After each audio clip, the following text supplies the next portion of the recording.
Hello surveyors.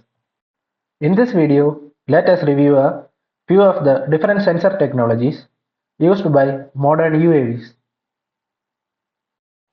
With the advancement in drone technology, various sensors have been integrated into the drones to improve the sensitivity of drones for collecting critical project data and the drone's ability to maneuver around challenging terrain. With this information, drones can also maintain their positions, determine how fast they are, and avoid obstacles. Before moving on to the sensors, let us check what an inertial measurement unit is. An inertial measurement unit is an electronic device that measures acceleration and rotation that can be used to calculate position and velocity.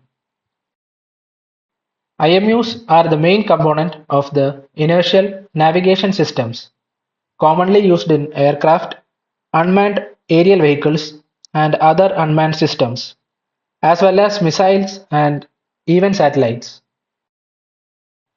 An IMU typically consists of accelerometers that measure angular velocity, gyroscopes which measure angular rate, and the magnetometers that measure the magnetic field surrounding the system.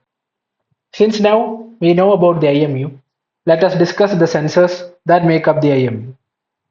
We will start with the accelerometer. Accelerometers are used to determine the position and orientation of the drone during flight. It is used to provide the acceleration force the drone is subjected to in all three axes X, Y, and Z. It also determines the tilt angle of the drone in a stationary position. Accelerometer also gives linear acceleration in the horizontal and vertical directions. Accelerometers combined with GPS technology allow your smartphones or fitness device to track your route when running or traveling. This can help reduce the risk of errors and ensure that the drone operates accurately. Accelerometers also aid in allowing a drone to maintain a stable hover and navigate its environment. For example, suppose the drone is flying in a straight line and encounters a gust of wind. In that case, the accelerometer will detect the changes in acceleration and the drone will adjust its position accordingly. Next is the gyroscope sensor. Gyroscopes are versatile tool for measuring and maintaining orientation.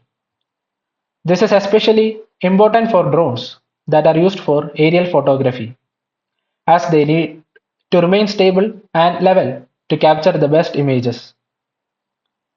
Gyroscopes are frequently combined with accelerometers, which measure linear acceleration. These two components work together to give the drone the information it needs to determine its position and orientation in three-dimensional space. Gyroscope sensor detects angular velocity in three axes, so it can detect the angle change rate, pitch, roll, and yaw. Next, we discuss the magnetometer. A magnetometer measures a magnetic field's intensity and direction. It gives data on the magnetic field in three axes. This helps the drone to determine the magnetic north and change its course accordingly. Also, we have barometers in drones. The sensors that measure air pressure are called barometers. Drones use this air pressure data to calculate their altitude. Finally, there is the GPS. The GPS technology has been critical in enabling drones to fly autonomous missions. It determines which way the aircraft should move by comparing the actual position of the drone with its targeted position and instructs the drone motors with the appropriate commands. A drone is outfitted with a GPS receiver that can receive signals from multiple GPS satellites. The drone's location can be determined by triangulating the relative position of the drone from the different GPS satellites. The precision of the location will be determined by the strength of the signal received by the drone's GPS module and the number of satellites within its range. The drone pilots can appreciate all the effort that goes into keeping their miniature flying machines in the air by comprehending how these sensors function. Now let us take a quick recap. First, we discussed on the inertial measurement units, followed by the accelerometer, gyroscope, magnetometer, barometer, and finally the GPS sensor. With this, we have come to the end of the video. I hope you have understood the different types of sensors and how they function. If you are watching the video for the first time, please like and subscribe. We will be adding more videos weekly. Click on the bell icon so that you won't miss any upcoming videos. And thank you for watching the video.